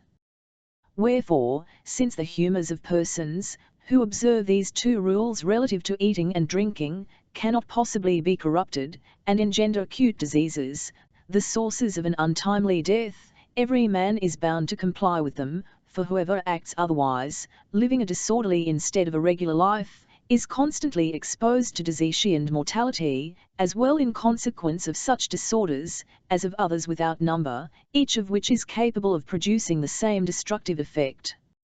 It is, indeed, true, that even those, who observe the two rules relating to diet, the observance of which constitutes a sober life, may, by committing any one of the other irregularities, find himself the worse for it, for a day or two, but not so as to breed a fever. He may, likewise, be affected by the revolutions of the heavens, but neither the heavens, nor those irregularities, are capable of corrupting the humours of a temperate person, and it is but reasonable and natural it should be so, as the two irregularities of diet are interior, and the others exterior. But as there are some persons, stricken in years, who are, notwithstanding, very gluttonous, and alleged that neither the quantity or quality of their diet makes any impression upon them, and therefore eat a great deal, and of everything without distinction, and indulge themselves equally in point of drinking, because they do not know in what part of their bodies their stomachs are situated, such, no doubt, are beyond all measure sensual, and slaves to gluttony. To these I answer, that what they say is impossible in the nature of things, because it is impossible that every man, who comes into the world, should not bring with him a hot, a cold, or a temperate constitution, and that hot foods should agree with hot constitutions, cold with cold ones, and things that are not of a temperate nature, with temperate ones, is likewise impossible in nature. After all, these epicures must allow, that they are now and then out of order, and that they cure themselves by taking evacuating medicines and observing a strict diet. Whence it appears, that their being out of order is owing to their eating too much, and oftings disagreeing with their stomachs. There are other old gluttons, who say, that it is necessary they should eat and drink a great deal, to keep up their natural heat, which is constantly diminishing, as they advance in years, and that it is, therefore, necessary to eat heartily, and of such things as please their palate, be they hot, cold, or temperate, and that, were they to lead a sober life, it would be a short one. To these I answer, that our kind mother, nature, in order that old men may live still to a greater age, has contrived matters so, that they should be able to subsist on little, as I do, for large quantities of food cannot be digested by old and feeble stomachs. Nor should such persons be afraid of shortening their days by eating too little, since when they happen to be indisposed, they recover by lessening the quantity of their food, for it is a trifle they eat, when confined to a regimen, by observing which they get rid of their disorder. Now, if by reducing themselves to a very small quantity of food, they recover from the jaws of death, how can they doubt but that with an increase of diet, still consistent however with sobriety, they will be able to support nature when in perfect health? Others say, that it is better for a man to suffer every year 3 or 4 returns of his usual disorders, such as the gout, pain in the side, and the like, than be tormented the whole year by not indulging his appetite, and eating everything his palate likes best, since, by a good regimen alone, he is sure to get the better of such attacks. To this I answer, that our natural heat growing less and less, as we advance in years, no regimen can retain virtue sufficient to conquer the malignity, with which disorders of repletion are ever attended, so that he must die, at last, of these periodical disorders, because they abridge life, as health prolongs it. Others pretend, that it is much better to live 10 years less, than not indulge one's appetite.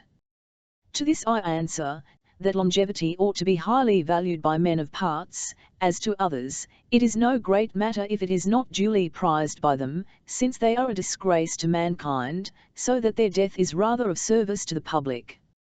But it is a great misfortune, that men of bright parts should be cut off in that manner, since he, who is already a cardinal, might, perhaps, by living to 80, attain the papal crown, and in the state, many, by living some years extraordinary, may acquire the ducal dignity, and so in regard to letters, by which a man may rise so as to be considered as a god upon earth, and the like in every other profession. There are others, who, though their stomachs become weaker and weaker with respect to digestion, as they advance in years, cannot, however, be brought to retrench the quantity of their food, nay they rather increase it.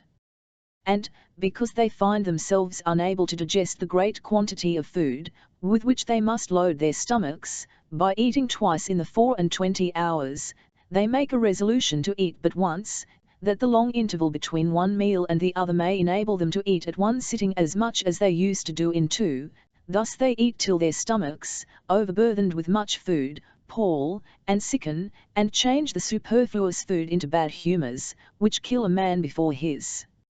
time. I never knew any person, who led that kind of life, live to be very old.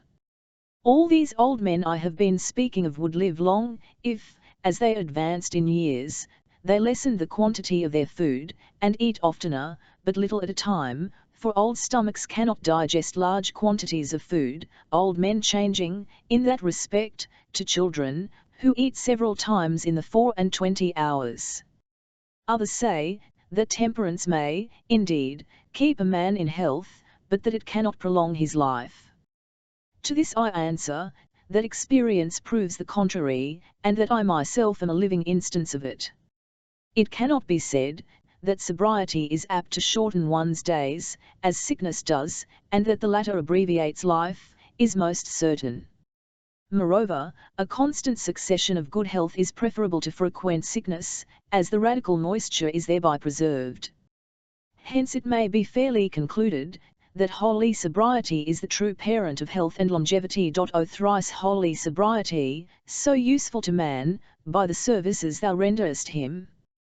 Thou prolongest his days, by which means he greatly improves his understanding, and by such improvement he avoids the bitter fruits of sensuality, which are an enemy to reason, man's peculiar privilege. Those bitter fruits are the passions and perturbations of mind. Thou, moreover, freest him from the dreadful thoughts of death. How greatly is thy faithful disciple indebted to thee, since by thy assistance he enjoys this beautiful expanse of the visible world, which is really beautiful to such as know how to view it with the philosophic eye, as thou hast enabled me to do. Nor could I, at any other time of life, even when I was young, but altogether debauched by an irregular life, perceive its beauties, though I spared no pains or expense to enjoy every season of life. But I found that all the pleasures of that age had their alloy, so that I never knew, till I grew old, that the world was beautiful.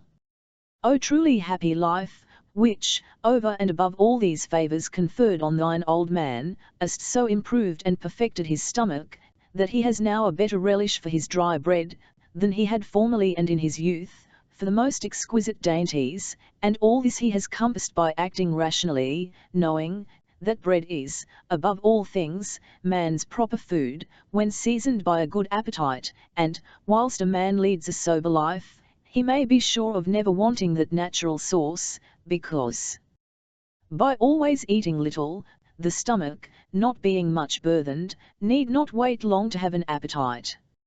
It is for this reason, that dry bread relishes so well with me, and I know it from experience, and can with truth affirm, I find such sweetness in it, that I should be afraid of sinning against temperance, were it not for my being convinced of the absolute necessity of eating it, and that we cannot make use of a more natural food. And thou, kind parent Nature, who actest so lovingly by thy aged offspring, in order to prolong his days, hast contrived matters so in his favour, that he can live upon very little, and, in order to add to the favour, and do him still greater service, hast made him sensible, that, as in his youth he used to eat twice a day, when he arrived at old age, he ought to divide that food, of which he was accustomed before to make but 2 meals, into 4, because, thus divided, it will be more easily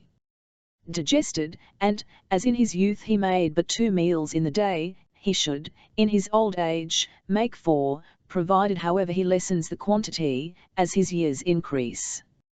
And this is what I do, agreeably to my own experience, and, therefore, my spirits, not oppressed by much food, but barely kept up, are always brisk, especially after eating, so that I am accustomed then to sing a song, and afterwards to write. Nor do I ever find myself the worse for writing immediately after meals, nor is my understanding ever clearer, nor am I apt to be drowsy, the food I take being too small a quantity to send up any fumes to the brain. Oh, how advantageous it is to an old man to eat but little! Accordingly, I, who know it, eat but just enough to keep body and soul together, and the things I eat are as follow. First, bread, panado, some broth with an egg in it, or such other good kinds of soup or spoon meat. Of flesh meat, I eat veal, kid, and mutton. I eat poultry of every kind. I eat partridges, and other birds, such as thrushes. I likewise eat fish, for instance, the goldney and the like, amongst sea fish, and the pike, and such like, amongst the fresh water fish.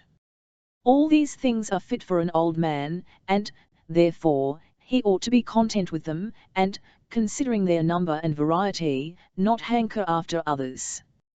Such old men, as are too poor to allow themselves provisions of this kind, may do very well with bread, panado, and eggs, things, which no poor man can want, unless it be common beggars, and, as we call them, vagabonds, about whom we are not bound to make ourselves uneasy, since they have brought themselves to that pass by their indolence, and had better be dead than alive, for they are a disgrace to human nature.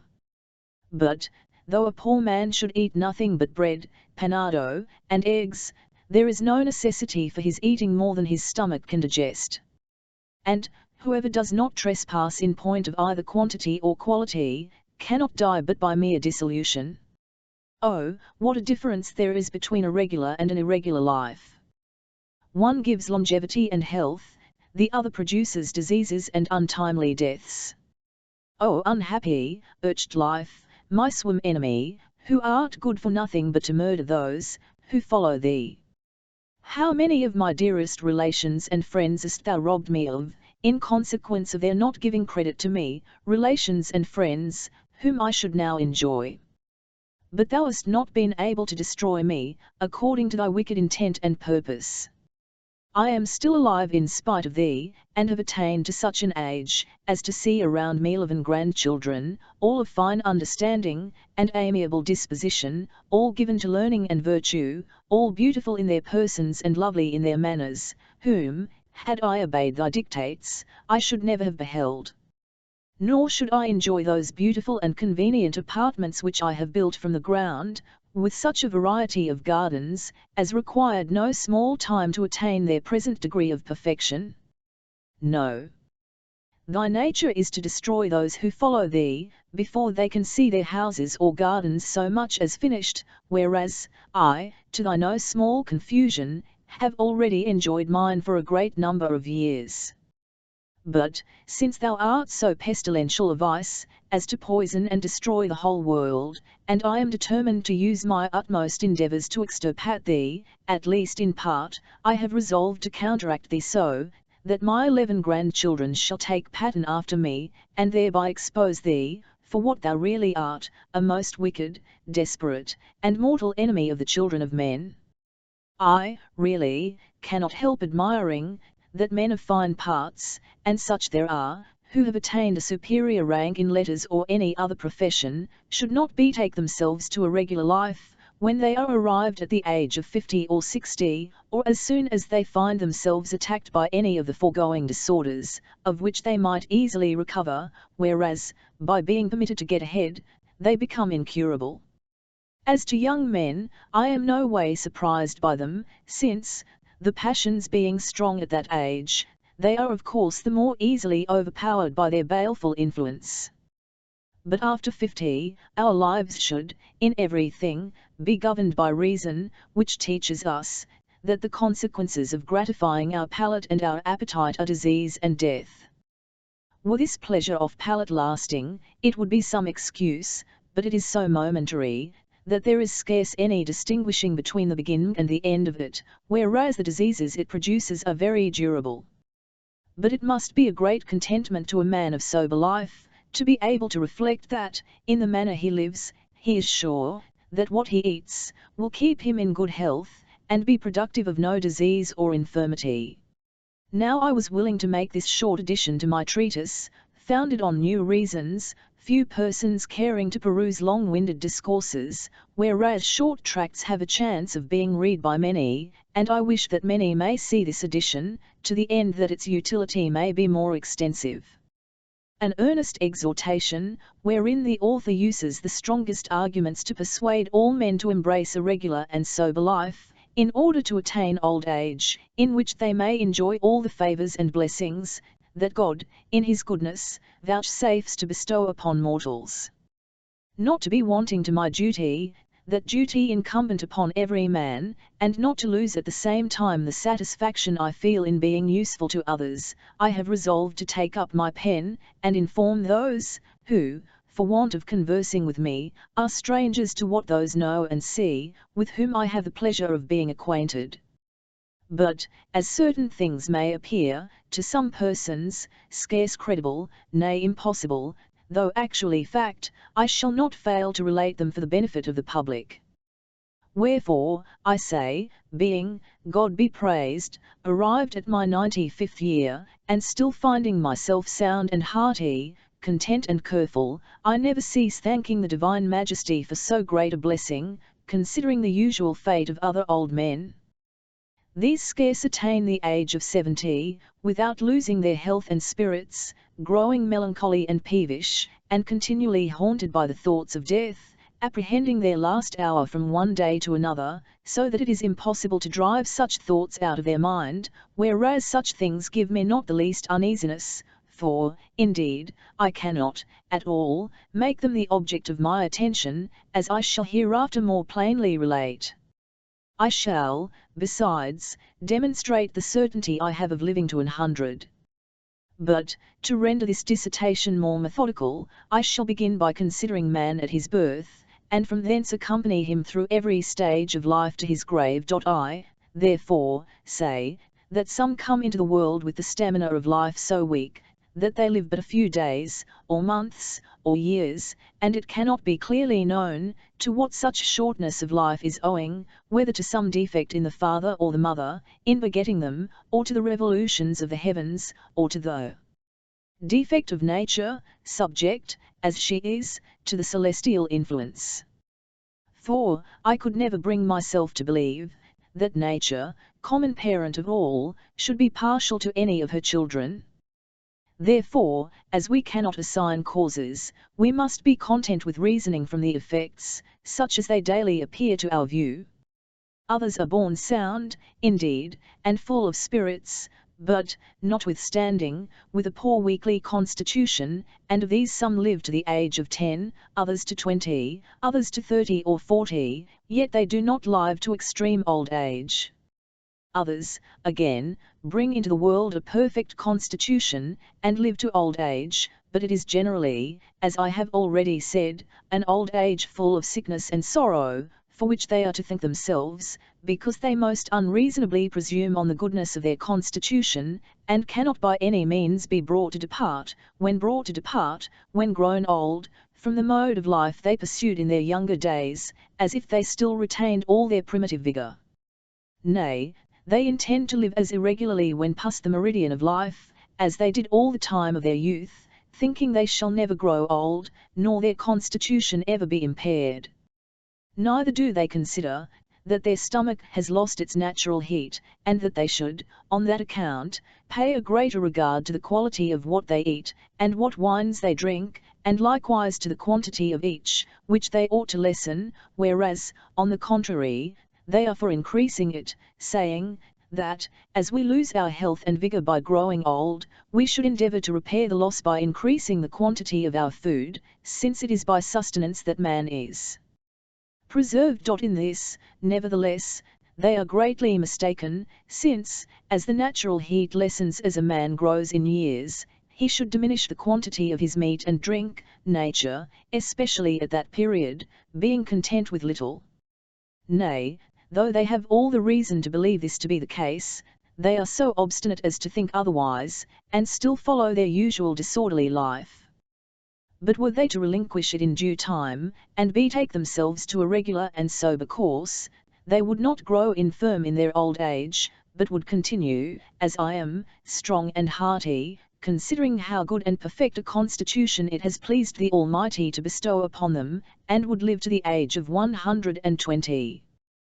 This has been the case of others, who, as we read in many authors, have lived a sober life, and, of course, were born with this perfect constitution, and had it been my lot to enjoy such a constitution, I should make no doubt of attaining the same age. But, as I was born with feeble stamina, I am afraid I shall not outlive 100. Were others, too, who are also born with an infirm constitution, to betake themselves to a regular life, as I have done, they would attain the age of 100 and upwards, as will be my case. And this certainty of being able to live a great age is, in my opinion, a great advantage, and highly to be valued, none being sure to live even a single hour, except such as adhere to the rules of temperance.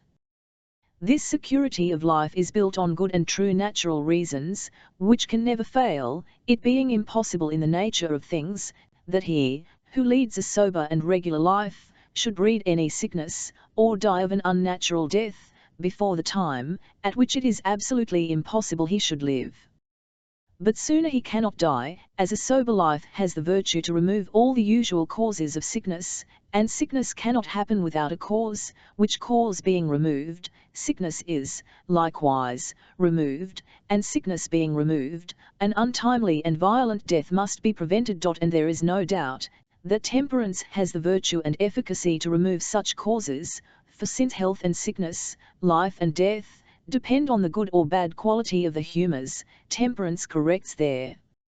vicious tendencies, and renders them perfect, being possessed of the natural power of making them unite and hold together, so as to render them inseparable, and incapable of alteration and fermenting, circumstances, which engender cruel fevers, and end in death.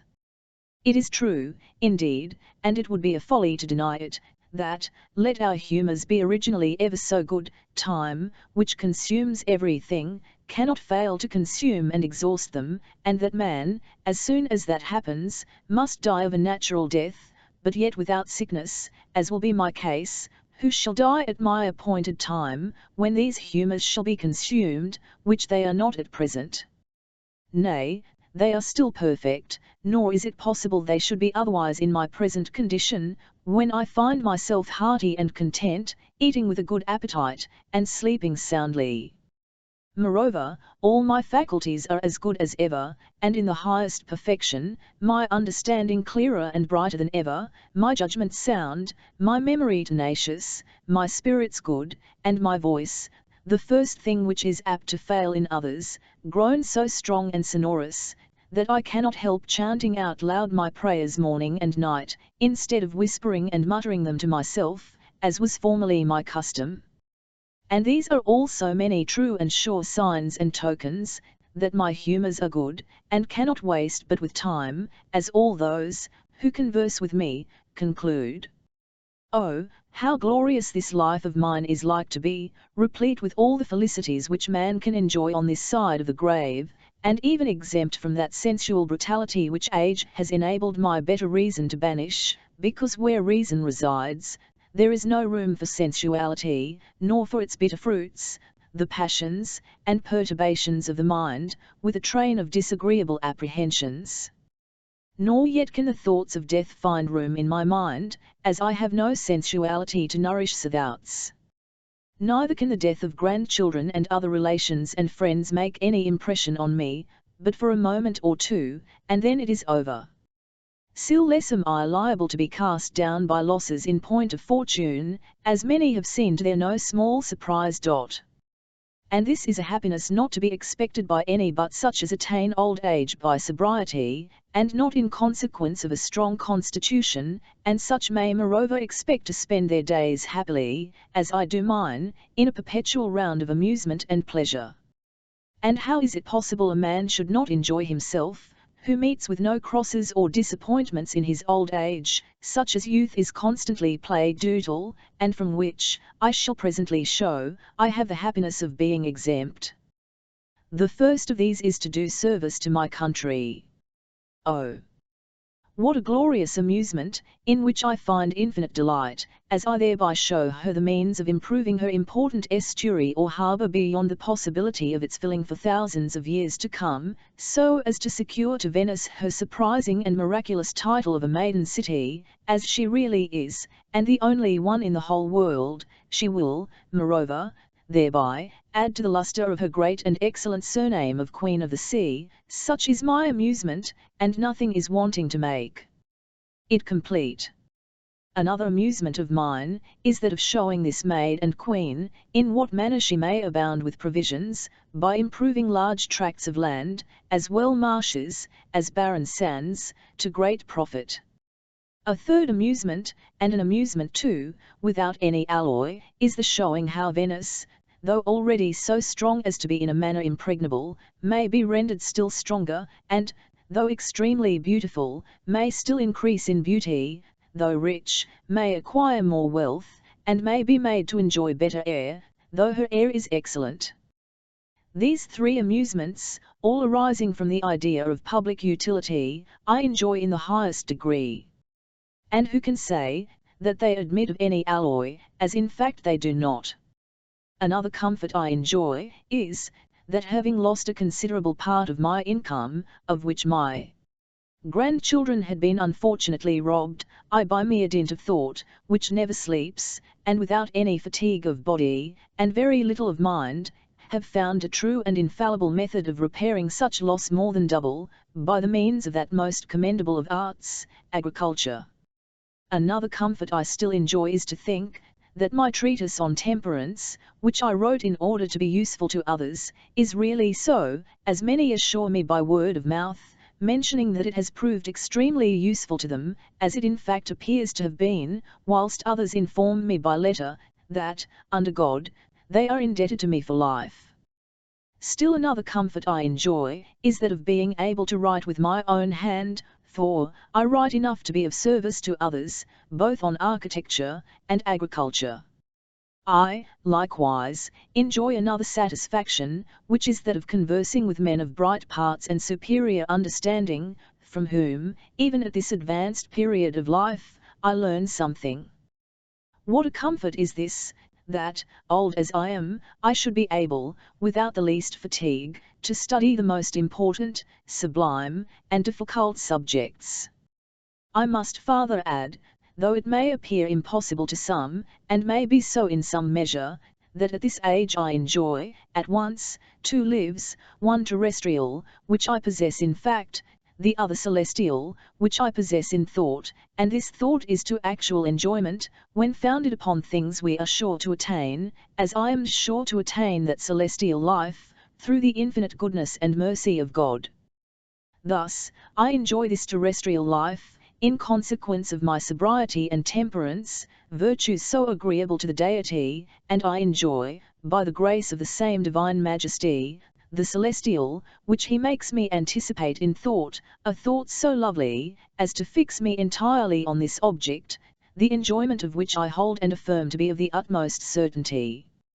And I hold that dying, in the manner I expect, is not really death, but a passage of the soul from this earthly life to a celestial, immortal, and infinitely perfect existence. Neither can it be otherwise, and this thought is so superlatively sublime, that it can no longer stoop to lower and worldly objects, such as the death of this body, being entirely taken up with the happiness of living a celestial and divine life, whence it is, that I enjoy two lives. Nor can the terminating of so high a gratification, which I enjoy in this life, give me any concern, it rather affords me infinite pleasure, as it will be only to make room for another, glorious and immortal life. Now, it is possible, that any one should grow tired of so great a comfort and blessing, as this which I really enjoy, and which every one else might enjoy by leading the life I have led. An example which every one has it in his power to follow, for I am but a mere man, and no saint, a servant of God, to whom so regular a life is extremely agreeable. And, whereas many embrace a spiritual and contemplative life, which is holy and commendable, the chief employment of those who lead it being to celebrate the praises of God, oh, that they would likewise betake themselves entirely to a regular and sober life. How much more agreeable would they render themselves in the sight of God? What a much greater honour and ornament would there be to the world! They would then be considered as saints, indeed, upon earth, as those primitive Christians were led, who joined sobriety to so recluse a life.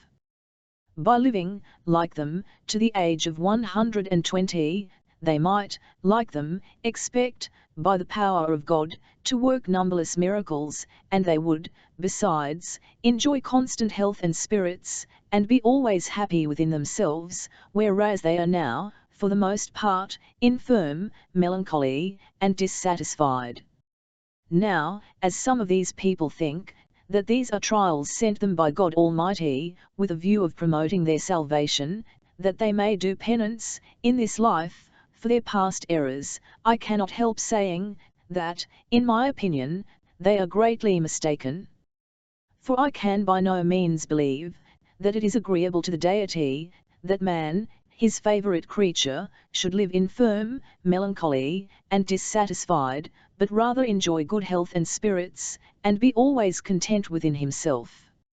In this manner did the Holy Fathers live, and by such conducts did they daily render themselves more acceptable to the Divine Majesty, so as to work the great and surprising miracles we read in history. How beautiful, how glorious a scene should we then behold! Far more beautiful than in those antient times, because we now abound with so many religious orders and monasteries, which did not then exist, and were the members of these communities to lead a temperate life, we should then behold such a number of venerable old men, as would create surprise. Nor would they trespass against their rules, they would rather improve upon them, since every religious community allows its subjects bread, wine, and sometimes eggs, some of them allow meat, besides soups made with vegetables, salads, fruit, and cakes, things which often disagree with them, and even shorten their lives. But, as they are allowed such things by their rules, they freely make use of them, thinking, perhaps, that it would be utong to abstain from them, whereas it would not. It would rather be commendable, if, after the age of 30, they abstained from such food, confined themselves to bread, wine, broths and eggs, for this is the true method of preserving men of a bad constitution, and it is a life of more indulgence than that led by the holy fathers of the Desalt, who subsisted entirely on wild fruits and roots, and drank nothing but pure water, and, nevertheless, lived, as I have already mentioned, in good health and spirits, and always happy within themselves. Were those of our days to do the same, they would, like them, find the road to heaven much easier, for it is always open to every faithful Christian, as our Saviour Jesus Christ left it, when he came down upon earth to shed his precious blood, in order to deliver us from the tyrannical servitude of the devil, and all through his immense goodness. So that, to make an end of this discourse, I say, that since length of days abounds with so many favours and blessings, and I happen to be one of those who are arrived at that state, I cannot, as I would not willingly want charity, but give testimony in favour of it, and solemnly assure all mankind, that I really enjoy a great deal more than what I now mention, and that I have no other reason for writing, but that of demonstrating the great advantages which arise from longevity, to the end that their own conviction may induce them to observe those excellent rules of temperance and sobriety. And therefore I never cease to raise my voice, crying out to you, my friends, may your days be long, that you may be the better servants to the Almighty. Letter from Señor Luis Cornero, to the Right Reverend Barbaro, Patriarch-elect of Aquileia. The human understanding must certainly have something of the divine in its constitution and frame. How divine the invention of conversing with an absent friend by the help of writing! How divinely it is contrived by nature, that men, though at a great distance, should see one another with the intellectual eye, as I now see your lordship. By means of this contrivance, I shall endeavour to entertain you with matters of the greatest moment. It is true, that I shall speak of nothing but what I have already mentioned, but it was not at the age of 91, to which I have now attained, a thing I cannot help taking notice of, because as I advance in years, the sounder and heartier I grow, to the amazement of all the world. I, who can account for it, am bound to show, that a many may enjoy a terrestrial paradise after 80, which I enjoy, but it is not to be obtained except by temperance and sobriety, virtues so acceptable to the Almighty, because they are enemies to sensuality, and friends to reason. Now, my lord, to begin, I must tell you, that, in these few days past, I have been visited by many of the learned doctors of this university, as well physicians and philosophers, who were well acquainted with my age, my life, and manners, knowing how stout, hearty, and gay I was, and in what perfection all my faculties still continued, likewise my memory, spirits, and understanding, and even my voice and teeth. They knew, besides, that I constantly employed 8 hours every day in writing treatises, with my own hand, on subjects useful to mankind, and spent many hours in walking and singing. Oh, my lord, how melodious my voice is grown!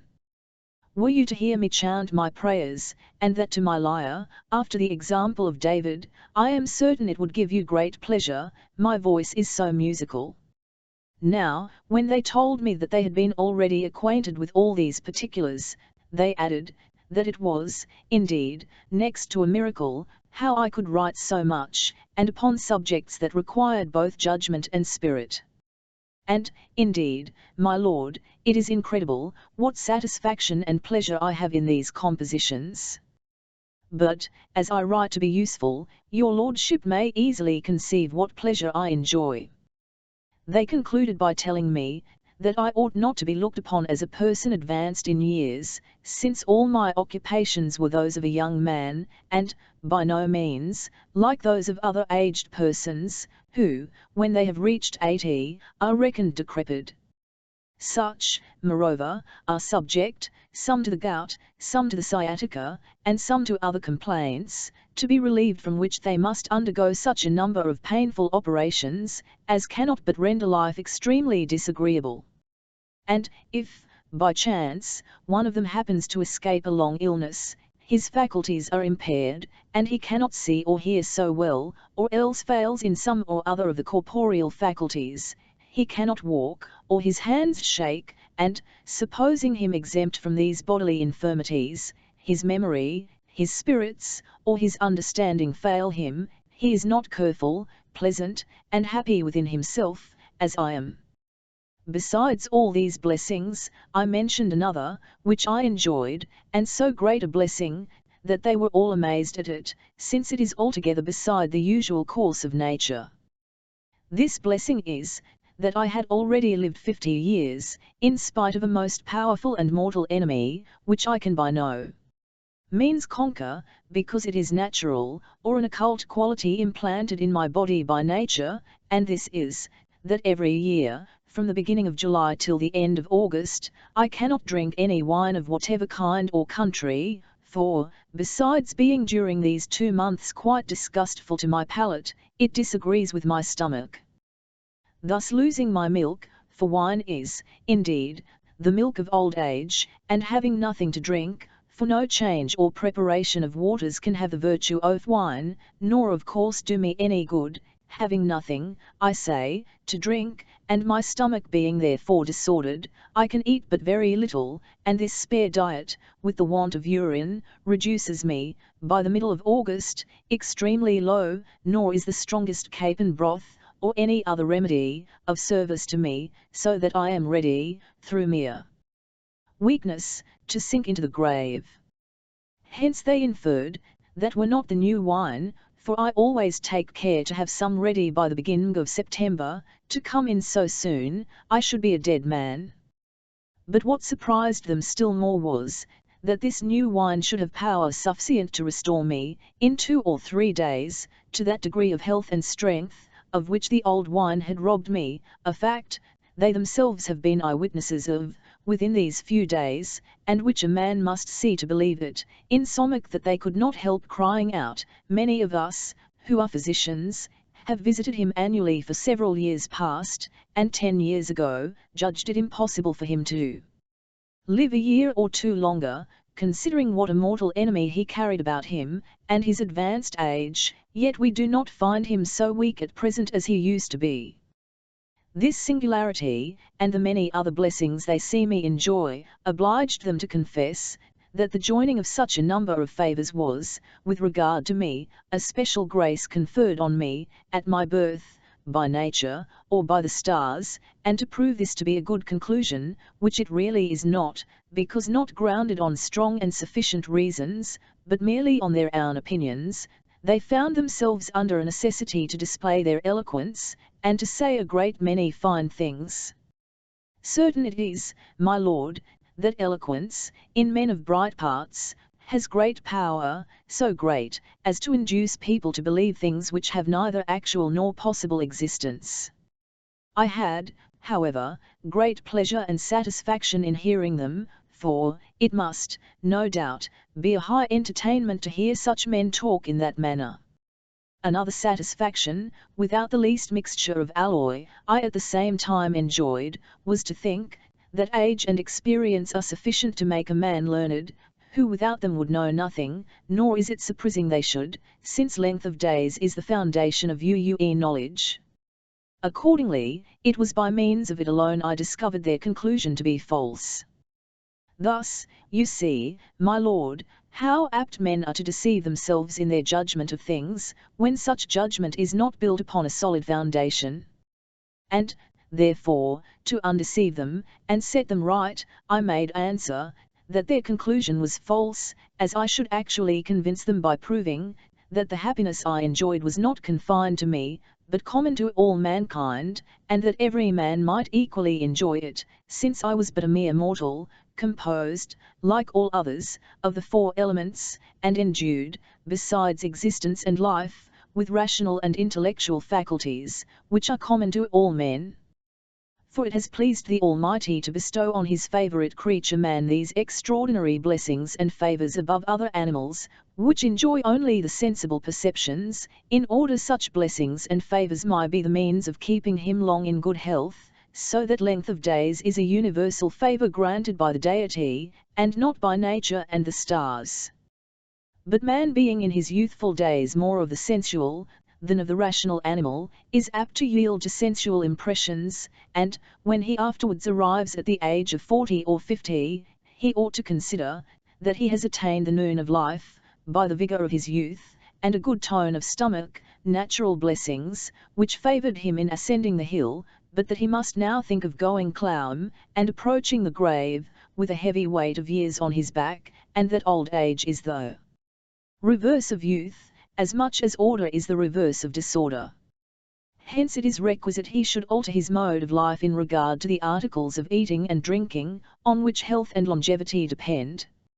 And as the first part of his life was sensual and irregular, the second should be the reverse, since nothing can subsist without order, especially the life of man, irregularity being without all doubt prejudicial, and regularity advantageous to the human species.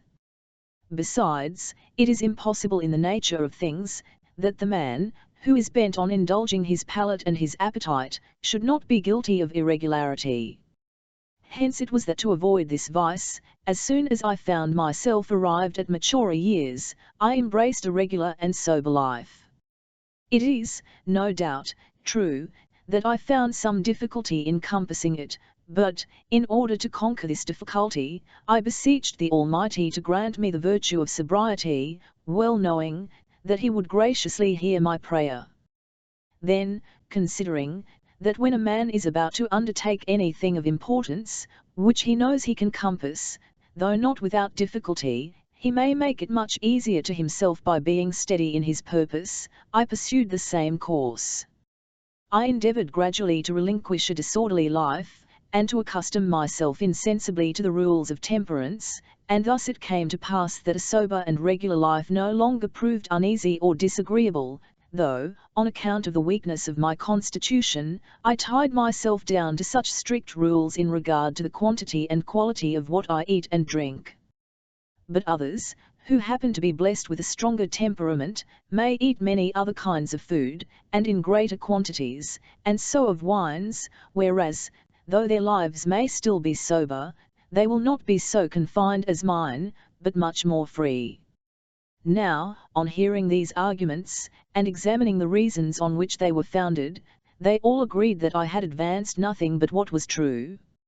Indeed, the youngest of them said, that though he could not but allow the favour of advantages I had been speaking of, to be common to all mankind, yet I enjoyed the special grace of being able to relinquish with ease one kind of life, and embrace another, a thing which he knew by experience to be feasible, but as difficult to him as it had proved easy to me.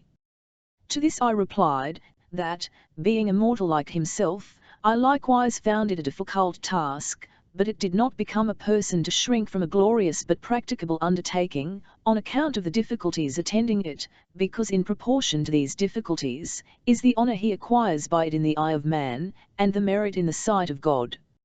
Our beneficent Creator is desirous that, as he originally favoured human nature with longevity, we should all enjoy full advantage of his intentions, knowing that, when a man has passed 80, he is entirely exempt from the bitter fruits of sensual enjoyments, and is entirely governed by the dictates of reason.